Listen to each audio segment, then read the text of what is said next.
नमस्कार, आप देख रहे हैं DailyBihar.com और मैं हूं रोशन झा।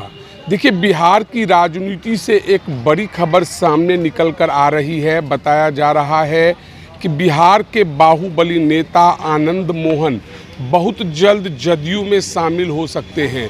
जी हां, सूत्रों के हवाले से जो खबर आ रही है उसके अनुसार कुछ ही दिनों के अंदर आनंद मोहन अपनी पत्नी लवली आनंद और छोटे बेटे अंशुमान आनंद के साथ जदयू में शामिल हो जाएंगे और लोकसभा चुनाव को लेकर ऑफिशियली तैयारी करेंगे।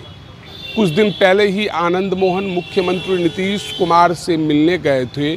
सीएम आवास पर लगभग आधे घंटे तक मुख्यमंत्री नीतीश कुमार और आनंद मोहन के बीच बंद कमरे में बातचीत हुई थी। उसके बाद से ही कयास लगाना शुरू हो गया था कि आनंद मोहन बहुत जल्द जदयू का दामन थाम सकते हैं।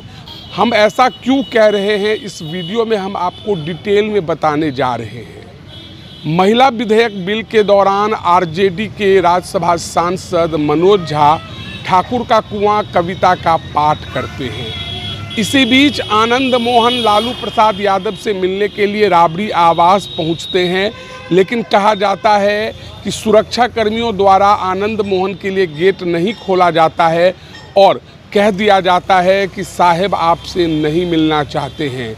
आनंद मोहन निराश होकर वापस लौट जाते हैं और 2 से 3 दिन के बाद मनोज झा की उस कविता को लेकर विवादित बयान देते हैं। मनोज झा ने ओम प्रकाश वाल्मीकि द्वारा रचित ठाकुर का कुआं नामक कविता का पाठ किया था और उस भाषण के दौरान कहा था कि अपने अंदर के ठाकुरों को मारने की ज़रूरत है। हालांकि मनोज झा ने साफ कर दिया कि मैं जिस ठाकुर शब्द का प्रयोग कर रहा हूं वह कोई जाति विशेष नहीं है।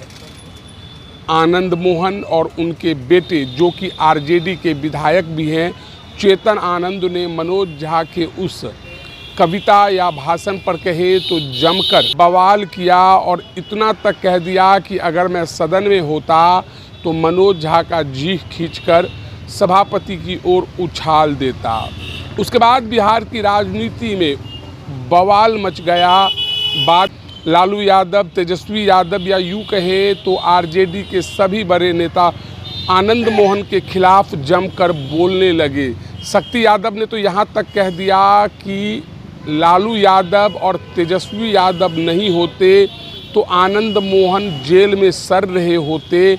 हमने उनके परिवार को राजनीतिक जीवन दोबारा से देने का काम किया है और आनंद मोहन हमारे ही खिलाफ काम कर रहे हैं। बाद के दिनों में विवाद होने के बाद आनंद मोहन मुख्यमंत्री नीतीश कुमार से मिलते हैं और उसके बाद से ठाकुर का कुआं कविता को लेकर जो विवाद चल रहा था उस पर विराम लग जाता है।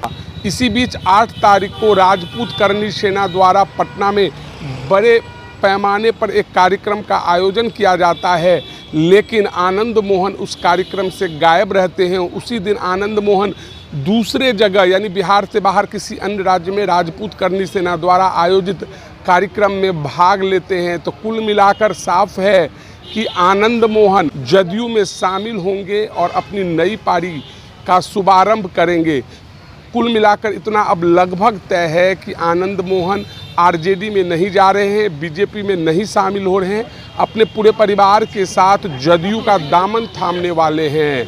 हालांकि उनके बेटे चेतन आनंद, जो कि शिवहर से आरजेडी विधायक हैं, वे आरजेडी में बने रहेंगे।